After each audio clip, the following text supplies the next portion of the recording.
बंसी विभूषित करान नवनील दाभा पीतांबर धरुण पदाधरोष्ठान पूर्णेन्दु सुंदर मुखा रविंद नेत्रा कृष्णा परम किमपि तत्त्वमहं न जाने। ओम श्री परमात्मने नमः।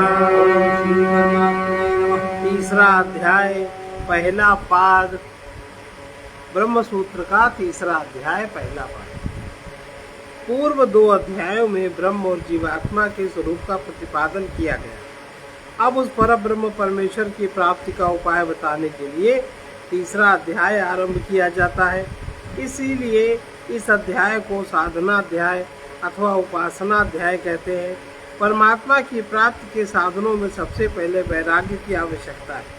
संसार के अनित्य भोगों में वैराग्य होने से ही मनुष्य में परमात्मा को प्राप्त करने की शुभेच्छा प्रकट होती है। जैसे जैसे अंदर से वैराग्य होता जाता वैसे वैसे परमात्मा की प्राप्त होने की अभिलाषा बढ़ती जाती। और अभिलाषा नहीं है इसका मतलब वैराग्य, और वो उसके लिए प्रयत्नशील होता जाता। अतः वैराग्य उत्पादन के लिए बार बार जन्म मृत्यु गर्भ आदि के दुखों का प्रदर्शन कराने के लिए पहला पाद आरंभ किया जाता है। प्रलय के बाद सृष्टि काल में उस परब्रह्म परमेश्वर से जिस प्रकार इस जगत की उत्पत्ति होती है उसका वर्णन तो पहले दो अध्यायों में किया गया। उसके बाद वर्तमान जगत में तो जीवात्मा के शरीरों का परिवर्तन होता रहता है। उसके विषय में श्रुतियों ने जैसा वर्णन किया उस पर इस तीसरे अध्याय के प्रथम पाद में विचार किया जाता है। विचार का विषय यह है कि जब वह जीवात्मा पहले शरीर को छोड़कर दूसरे शरीर में जाता है तब अकेला ही जाता है या और भी कोई इसके साथ जाता है, इसका निर्णय करने के लिए बताया। तदंतर प्रतिपत्तौ रहन्ति संपरिषक्त प्रश्न रहन्त संपरिषुवक्तः प्रश्न निरूपणाभ्याम तीन एक उक्त देह के बाद देहांतर की प्राप्ति के समय यह जीवात्मा शरीर के बीज रूप सूक्ष्म तत्वों से युक्त हुआ रहन्ति माने जाता है। यह बात प्रश्न और उसको उत्तर से सिद्ध होती है। श्रुतियों में एक कई जगह ये विषय आया है। उनमें से जिस स्थल का वर्णन स्पष्ट है वो तो अपने आप समझ में आ जाता है, परंतु जहाँ का वर्णन कुछ अस्पष्ट है उसे स्पष्ट करने के लिए यहाँ छांदोग्य उपनिषद के प्रकरण पर विचार किया जाता है। वहाँ यह वर्णन है कि श्वेत केतु नाम से प्रसिद्ध एक ऋषि कुमार था। वो एक समय पांचालों की सभा में गया। वहाँ प्रवाहन नामक राजा ने उससे पूछा, क्या तुम अपने पिता से शिक्षा पा चुके हो? उसने कहा हाँ। तब प्रवाहन ने पूछा, यहाँ से मरकर यह जीवात्मा कहाँ जाता है?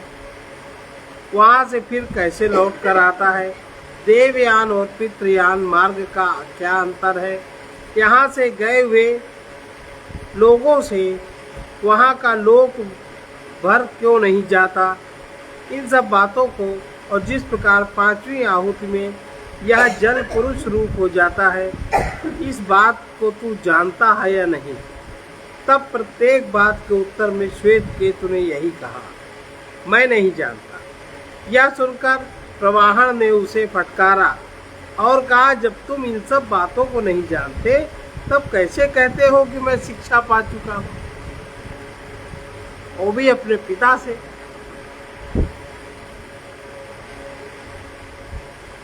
श्वेत केतु लज्जित होकर पिता के पास गया और वो बोला कि प्रवाहन नाम वाले एक साधारण क्षत्रिय ने मुझसे 5 बातें पूछी, किंतु उनमें से एक का भी उत्तर मैं न दे सका। आपने मुझे कैसे कह दिया था कि मैं तुमको शिक्षा दे चुका हूँ?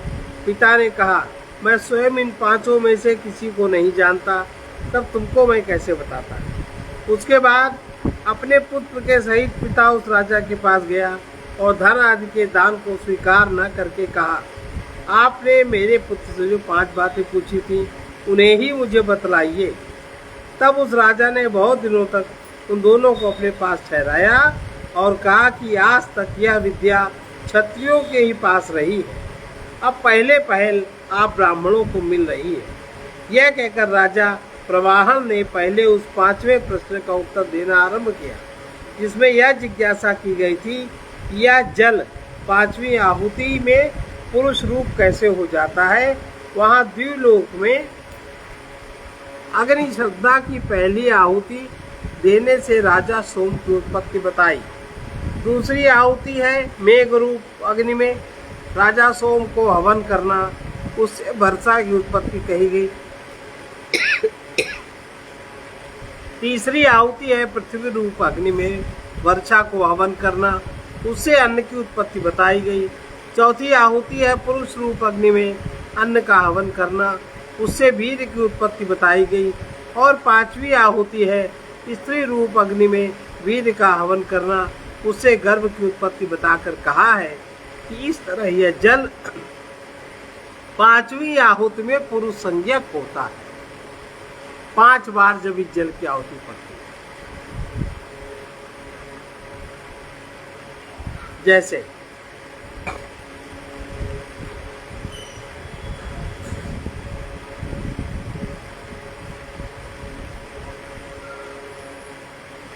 श्रद्धा की पहली आहुति देने से राजा सोम की उत्पत्ति बताई। ये पहली आहुति, वही जल जब पहली बार बादलों में आता है। दूसरी आहुति है मेघ रूप अग्नि में राजा सोम को हवन करना, उससे वर्षा की उत्पत्ति हुई। तीसरी आहुति है पृथ्वी रूप अग्नि में वर्षा को हवन करना, उससे अन्न की उत्पत्ति बताई गई। चौथी आहुति है पुरुष रूप अग्नि में अन्न का हवन करना, मतलब पुरुष जब अग्नि को अन्न को खाएगा तब तो हवन करना, उससे वीर की उत्पत्ति बताई गई। और 5वीं आहुति है स्त्री रूप अग्नि में वीर का हवन करना, उससे गर्भ की उत्पत्ति बताकर कहा, इस तरह यह जल 5वीं आहुति में पुरुष संज्ञक होता है। इस प्रकार जन्म ग्रहण करने वाला मनुष्य जब तक आयु होती है तब तक यहाँ जीवित रहता है इत्यादि छांदोग्य उपनिषद का 5:3:1 से 5:9:2। इस प्रकरण में जल के नाम से बीज रूप समस्त तत्वों के समुदाय सूक्ष्म शरीर सहित वीर में स्थित जीवात्मा कहा गया है, अतः वहाँ के प्रश्नोत्तर पूर्वक विवेचन से यही सिद्ध होता है, जीवात्मा जब एक शरीर से दूसरे शरीर में जाता है तब बीज रूप में स्थित समस्त तत्वों से युक्त होकर ही प्रयाण करता है। प्रयाण बाद में करता है, सब तत्वों को अपने में समेट पहले लेता है।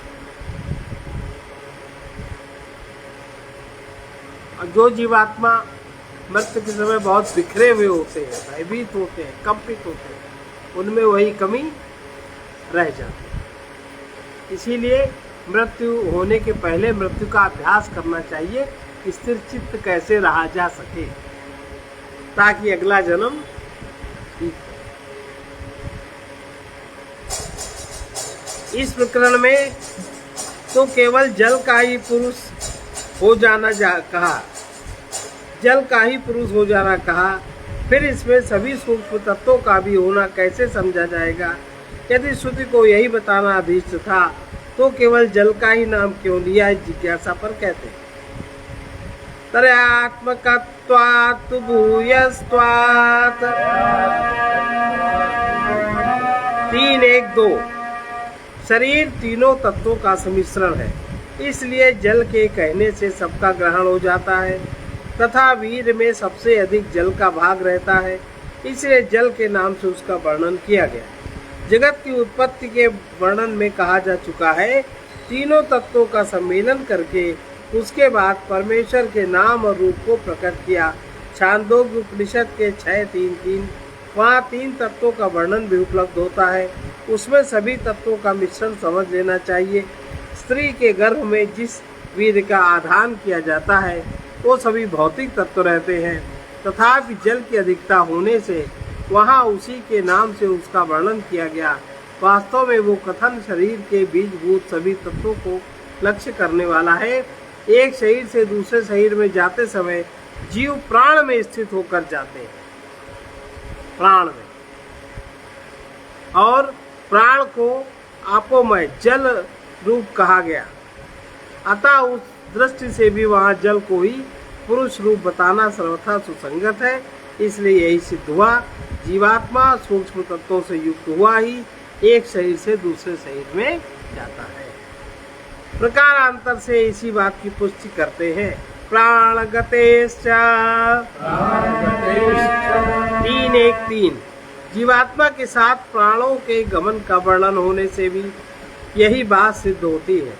प्रश्नोपनिषद में आश्वलायन मुनि ने पिप्पलाद से प्राण के विषय में कुछ प्रश्न किए। उनमें से एक प्रश्न यह भी है कि एक शरीर को छोड़कर जब दूसरे शरीर में जाता है तब पहले शरीर से किस प्रकार निकलता है? पहले शरीर से प्राण किस प्रकार निकलते हैं? प्रश्न उपनिषद के 3 और 1। उसके उत्तर में पिप्पलाद ने कहा, जब इस शरीर से उदान वायु निकलता है तब ये शरीर ठंडा हो जाता है। उस समय जीवात्मा मन में विलीन हुई इंद्रियों के साथ लेकर उदान वायु के सहित दूसरे शरीर में चला जाता है।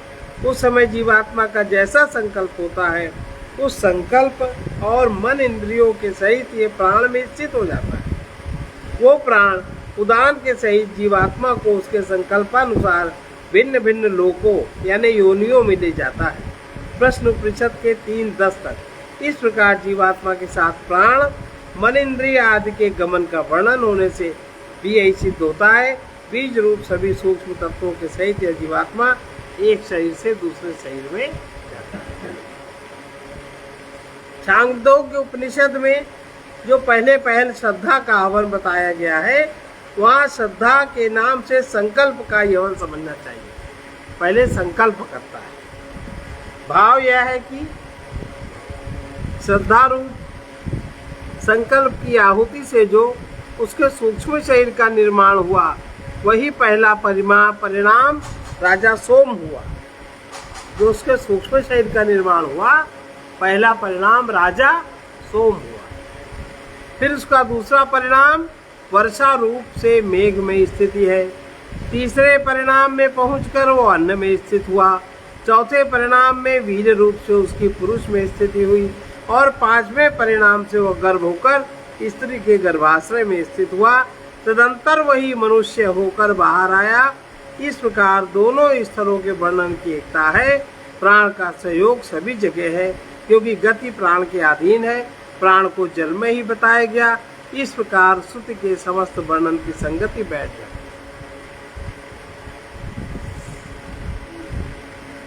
अब ये बात गलत है कि जो लोग कहते हैं कि 4 महीना में जीव पड़ता है, ये लोकोक्ति प्रसिद्ध, ये गलत है।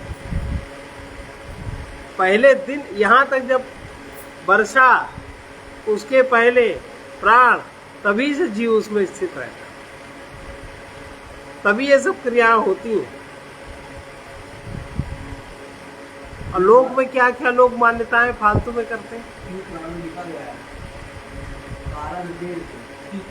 हाँ, उसी देर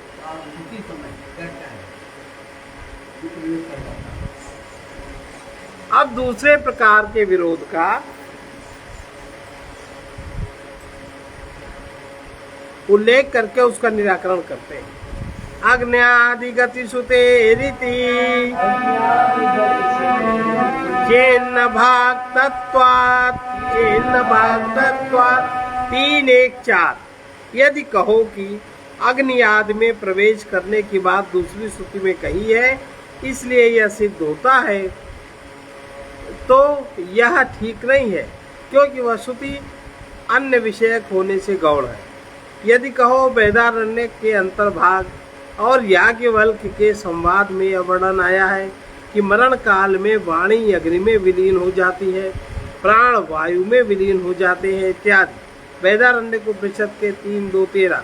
इससे यह कहना सिद्ध नहीं होता कि जीवात्मा दूसरे तत्वों के सहित जाता है क्योंकि वे सब तो अपने अपने कारण में यही विलीन हो जाते हैं।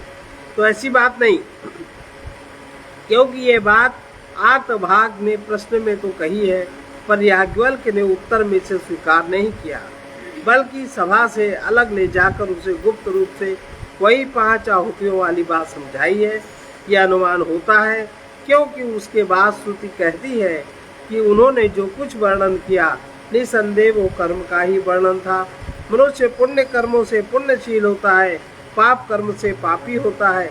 छांदोग्य के प्रकरण में भी बाद में यही बात कही गई है, इसलिए वर्णन में कोई भेद नहीं है। वो श्रुति प्रश्न विषयक होने से गौड़ है। उत्तर की बात ही ठीक है। उत्तर इसलिए गुप्त रखा गया कि सभा के बीच में गर्भाधान का वर्णन करना कुछ संकोच की बात है। सभा में तो स्त्री बालक सभी सुनते हैं। संबंध पुनः विरोध उपस्थित करके उसका निराकरण करते हैं। प्रथमे अश्रवणादिति चेन्नता एव युपपत्ते, चेन्नता एव युपपत्ते। 3:1-5। यदि कहा जाए कि आहुति के प्रथम आहुति के वर्णन में जल का नाम नहीं सुना, इसलिए अंत में यह कहना कि 5वीं आहुति में जल पुरुष नाम वाला हो जाता है, विरुद्ध है। तो ऐसी बात नहीं है, क्योंकि पूर्वापर की संगति से यही सिद्ध होता है कि वहाँ श्रद्धा के नाम से उस जल का ही कथन है। यदि कहो कि पहले पहल श्रद्धा को हवनीय द्रव्य का रूप दिया गया, श्रद्धा को हवनीय द्रव्य का रूप दिया गया, अतः उसी के परिणाम सब हैं। इस स्थिति में यह कहना कि 5वीं आहुति में जल ही पुरुष नाम वाला हो जाता है, विरुद्ध प्रतीत होता है। तो ऐसी बात नहीं, क्योंकि वहाँ श्रद्धा के नाम से संकल्प में स्थित जल आदि समस्त सूक्ष्म तत्वों का ग्रहण है और अंत में उसी को जल नाम से कहा गया है, इसलिए कोई विरोध नहीं है। भाव यह है कि जीवात्मा की गति उसके अंतिम संकल्पानुसार होती है और वो प्राण के द्वारा ही होती है, तथा श्रुति में प्राण को जलमय बताया। अतः संकल्प के अनुसार जो सूक्ष्म तत्वों का समुदाय प्राण में स्थित होता है, उसी को वहाँ श्रद्धा नाम से कहा गया। वो कथन गति में संकल्प की प्रधानता दिखाने के लिए है। इस प्रकार पहले पहल जो बात श्रद्धा के नाम से कही गई, उसी का अंतिम वाक्य में जल के नाम से वर्णन किया। अतः पूर्वापर में कोई विरोध नहीं। संबंध पहले की भांति दूसरे विरोध की उत्थापना करके उसका निराकरण करते हैं। अशुत्वादिति चेन्नेष्टादि कारिणाम प्रतीते, कारिणाम 3:1-6। यदि ऐसा कहा जाए कि श्रुति में तत्वों के साथ जीवात्मा के गमन का वर्णन नहीं है, इसलिए उनके सहित जीवात्मा जाता है, ये कहना युक्तिसंगत नहीं। तो ऐसा कहना ठीक नहीं है, क्योंकि उसी प्रसंग में अच्छे बुरे कर्म करने वाले का वर्णन है। अतः इस श्रुति में उन शुभाशुभ जीवात्माओं के वर्णन की प्रतीति स्पष्ट है, इसलिए उक्त विरोध यहाँ नहीं। यदि कहो कि उक्त प्रकरण में जीवात्मा उन तत्वों को लेकर जाता है, तो ऐसी बात नहीं कही है। केवल जल के नाम के तत्व का ही पुरुष रूप में हो जाना बताया गया है, इसलिए यह कहना विरुद्ध है कि तत्वों से युक्त जीवात्मा एक शरीर से दूसरे शरीर में जाता है। तो यह कहना ठीक नहीं, क्योंकि उसी प्रकरण में आगे चलकर कहा है, जो अच्छे आचरण वाले होते हैं वे उत्तम योनियों को प्राप्त होते हैं, जो नीच कर्म करने वाले हैं वे नीच योनियों को प्राप्त।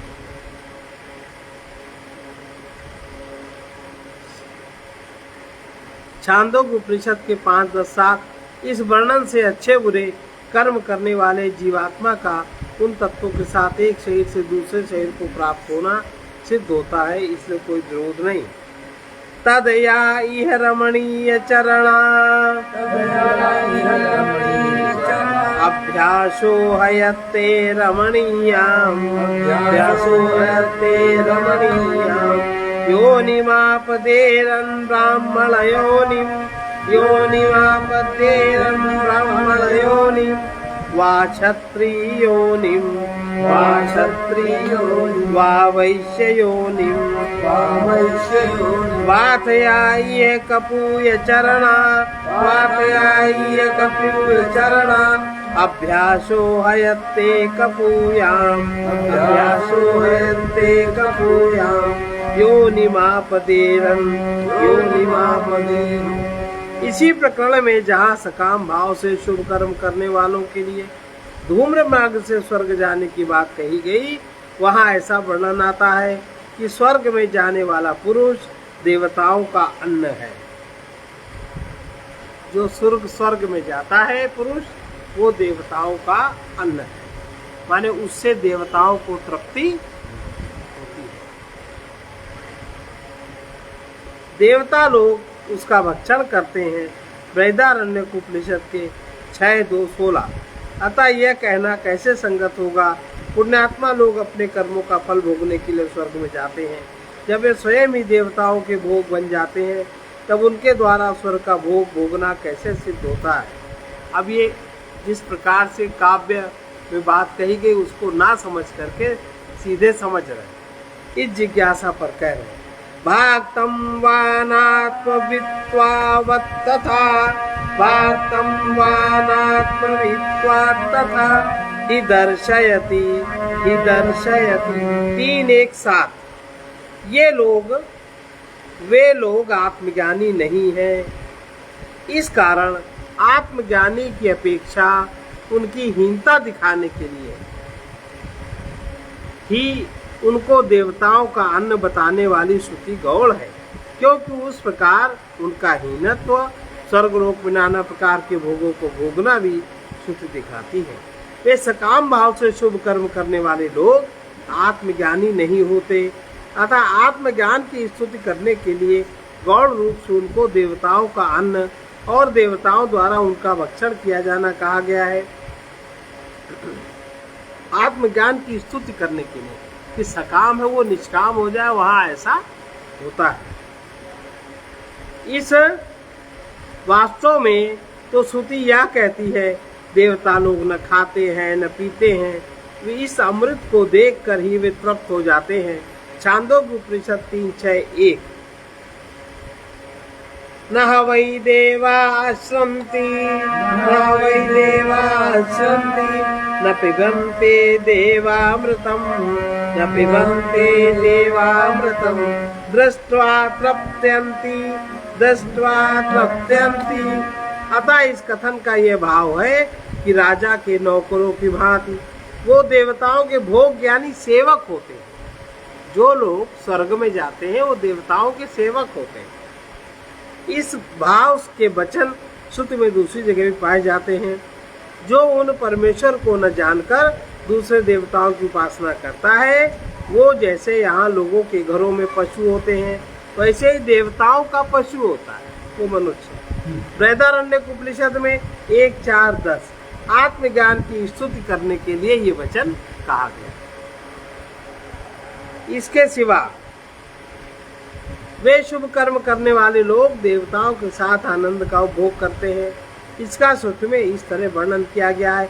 पितृलोक पर विजय पाने वालों की अपेक्षा 100 गुना आनंद कर्मों से देव भाव प्राप्त होने वालों को होता है, तथा गीता में भी इसी प्रकार कहा गया। ते तम भुक्त्वा स्वर्गलोकम,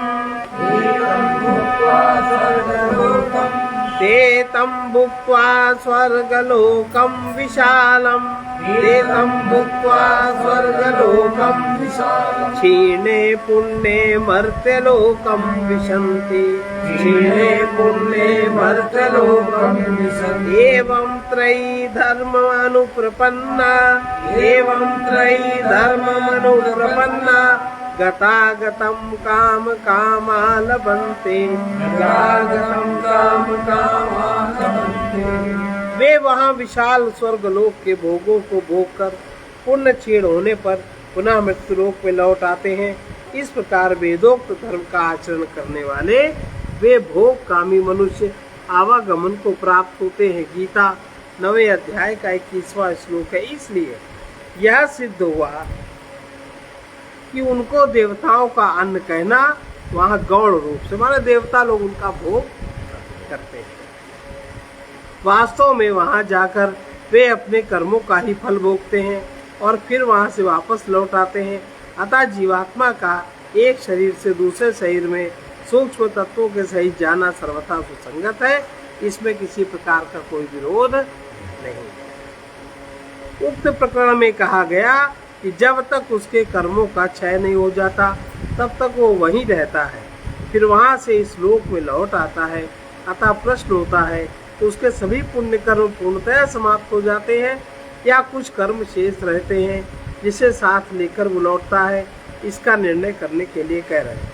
कृतार्थे अनुशयवान दृष्ट, कृतार्थे अनुशयवान दृष्ट, स्मृतिभ्याम स्मृतिभ्याम यथे तमनेवं च, यथे तमनेवं च। 3:1 किए हुए पुण्य कर्मों का क्षय होने पर शेष कर्म संस्कारों से युक्त जीवात्मा जैसे गया था उसी मार्ग से अथवा इससे भिन्न किसी दूसरे प्रकार से लौट आता है। श्रुति और स्मृतियों में यही बात सिद्ध होती है। उस जीव के द्वारा किए हुए कर्मों में से जिनका फल भोगने के लिए उसे स्वर्गलोक में भेजा गया, उन पुण्य कर्मों को पूर्णतया क्षय हो जाने पर वह स्वर्गस्थ जीवात्मा अनुशय से अर्थात शेष कर्म संस्कारों से युक्त होकर जिस मार्ग से गया था उसी से अथवा किसी दूसरे प्रकार से लौट आता है। इस प्रकरण में जो यह बात कही गई है, तदया इह रमणीय चरणा, तदया इह रमणीय चरणा, अभ्यासो है यत्ते रमणीयम, अभ्यासो है यत्ते रमणीयम, योनिमापद्येरन अथ, योनिमापद्येरन अथ, याय कपूय चरण, याय कपूय चरण, अभ्यासो हयत्ते कपूयाम, अभ्यासो हयत्ते कपूह, योनिमापद्येरन, योनिमापद्येरन अर्थात अच्छे आचरणों वाले अच्छी योनि को प्राप्त होते हैं, बुरे आचरणों वाले बुरी योनि को प्राप्त होते हैं। छांदोग्य उपनिषद 5:10-7। इस वर्णन से यही सिद्ध होता है तथा स्मृति में जो यह कहा गया है कि जो वर्णाश्रमी मनुष्य अपने कर्मों में स्थित रहने वाले हैं वे यहाँ से स्वर्गलोक में जाकर वहाँ कर्मों का फल भोग कर बचे हुए कर्मों के अनुसार अच्छे जन्म, कुल और अच्छे रूप आदि को प्राप्त होते हैं। गौतम स्मृति के 11:1। इस स्मृति वाक्य से भी यही सिद्ध होता है। प्रकारांतर से विरोध की उत्थापना करके उसका निराकरण करते हैं। चरणादिति चेन्नोपल, लक्षणार्थेति कार्चनाजिनी, लक्षणार्थेति कार्चनाजिनी। 3:1-9। यदि ऐसा कहो कि चरण शब्द का प्रयोग है इसलिए कहना उचित नहीं कि वो शेष कर्म संस्कारों को साथ लेके आता है, तो ऐसी बात नहीं है, क्योंकि वो कथन अनुशय शेष कर्म संस्कारों का उपलक्षण करने के लिए है। यह बात कार्सजिनी नामक आचार्य कहते, इसलिए कोई विरोध नहीं। उपर्युक्त शंका का उत्तर अपनी ओर से न देकर आचार्य कार्सजिनी का मत उपस्थित करते हुए सूत्रकार कहते हैं, यदि पूर्व पक्षी द्वारा यह कहा जाए कि रमणीय चरणा इत्यादि श्रुति में चरण शब्द का प्रयोग है तो कर्म संस्कार का वाचक नहीं है। इसलिए यह सिद्ध होता है कि जीवात्मा स्वर्ग लोक से लौटते समय बचे हुए कर्म संस्कारों को साथ लिए हुए लौटता है, तो ये कहना ठीक नहीं, क्योंकि वहाँ जो चरण शब्द है वो अनुशय का उपलक्षण कराने के लिए है, अर्थात यह सूचित करने के लिए ही है कि जीवात्मा भुक्त शेष कर्म संस्कारों को साथ लेके लौटता है, अतः कोई दोष नहीं। संबंध उपर्युक्त कथन में पुनः शंका उपस्थित करके उसका निराकरण करते। अनर्थवाक्यमिति चेन तदपेक्षत्वात्, चेन तदपेक्षत्वात्। 3:1-10। यदि कहो बिना किसी कारण के उपलक्षण के रूप में चरण शब्द का प्रयोग करना निरर्थक है, तो यह ठीक नहीं, क्योंकि कर्माशय में आचरण आवश्यक है। यदि ये कहा जाए कि यहाँ चरण शब्द को बिना किसी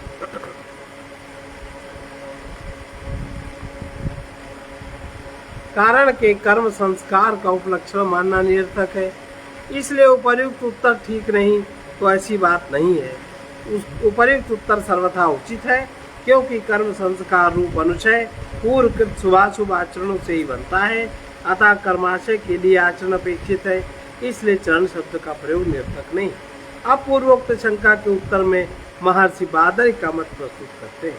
सुकृत दुष्कृते एवेति तु बादरी 3:11। बादरी आचार्य तो ऐसा मानते हैं, इस प्रकरण में चरण नाम से शुभाशुभ कर्म ही कहे गए। आचार्य बादरी का कहना है, यहाँ उपलक्षण मानने की कोई आवश्यकता नहीं है। यहाँ रमणीय चरण शब्द पुण्य कर्मों का और कपूय चरण शब्द पाप कर्म का वाचक है।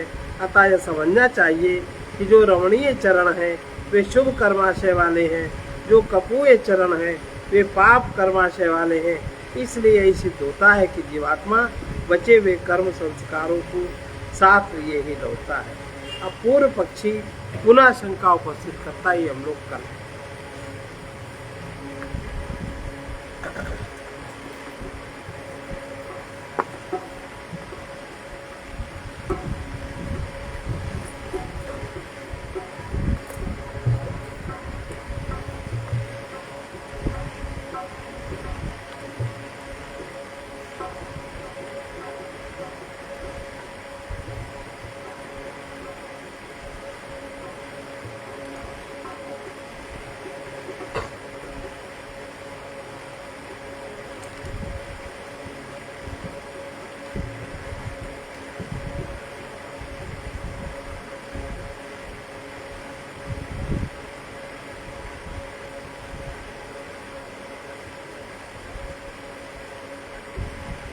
कहीं भी चैन जो लेने न देना चाह सकी है, कहीं भी चैन जो लेने न देना चाह सकी है। नहीं उनकी फिक्र हरदम यही परवाह सकी है। कहीं उनकी फिक्र हरदम यही परवाह सकी है। किसी को हम असर समझे, असर बिल्कुल न रह जाए। किसी को हम असर समझे, असर बिल्कुल न रह जाए। विरह का दर्द भड़काती रहे वो आह सकी है। विरह का दर्द भड़काती रहे वो आह सच्ची है।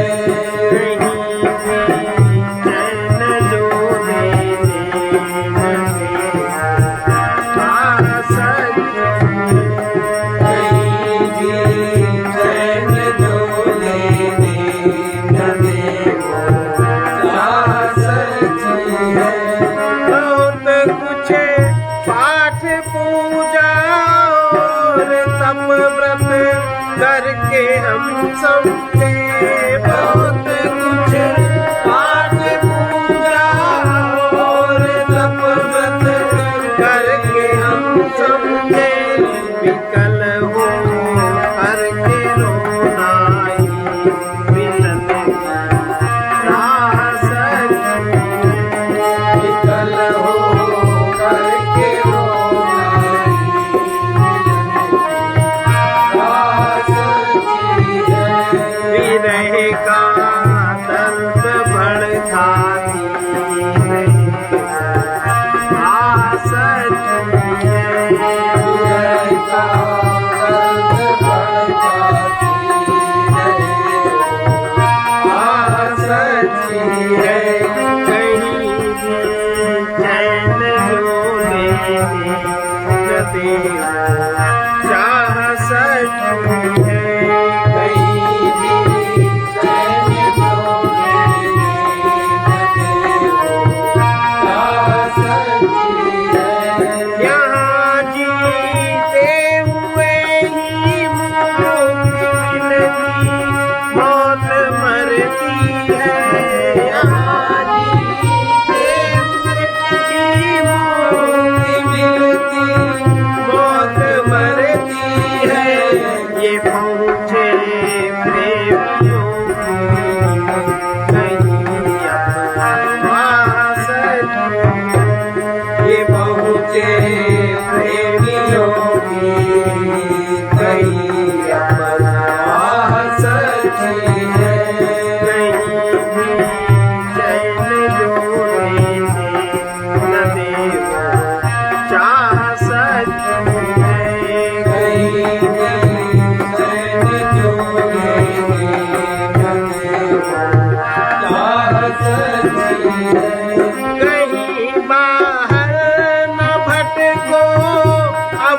खोजो उनको अपने में, कहीं बाहर न भटको, अब तो खोजो उनको अपने में। पतित यह देह मंदिर और दिलदर का सची है। पथिक यह देह मंदिर और दिलदर का सची है। कहीं भी चैन जोड़ेंगे न देव चाह सकी है। कहीं दिल चैन जोड़ेंगे न देव चाह सची है। रहे उनकी फिक्र हरदम यही अरवास की है। रहे मेरी फिकर हरदम यही अरदास की है। इसका संत वचन है, सच्ची चाह ही मिलन की राह बना देती है तथा चित्त को स्थिर करती है। जो प्रियतम के लिए त्याग तप तथा शुभ सुंदर का दान नहीं कर पाता, जो प्रियतम के लिए त्याग तप तथा शुभ सुंदर का दान नहीं कर पाता, उसमें सच्ची चाह नहीं। सर्वे भवन्तु सुखिनः, सर्वे भवन्तु सुखिनः, सर्वे सन्तु निरामयाः, सर्वे सन्तु निरामयाः, भद्राणि पश्यन्ति मा कश्चित् दुःखभाग् भवेत्। कृष्णाय वासुदेवाय हरे परमात्मने प्रणतक्लेशनाशाय गोविन्दाय नमो नमः। असतो मा सद्गमय तमसो मा ज्योतिर्गमय मृत्योर्मामृतं गमय। पूर्णमदः पूर्णमिदं पूर्णात् पूर्णमुदच्यते पूर्णस्य पूर्णमादाय पूर्णमेवावशिष्यते। ओम शांति शांति शांति।